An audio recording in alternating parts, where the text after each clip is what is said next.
don't know if you tried that, Brett, but I took this relay out. That's to the ECM. And cleaned up the contacts, stuck it back in, fired right up. And I also took the relay for the fuel pump out and just kind of cleaned it up a little bit. And it fired up, so I don't know if that took care of it, but it got it running.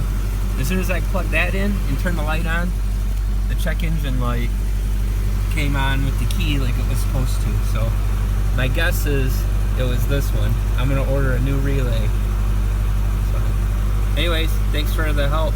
Had nothing at the back at the fuel pump. I checked that with the ohm meter, so went to that next. All right, see you.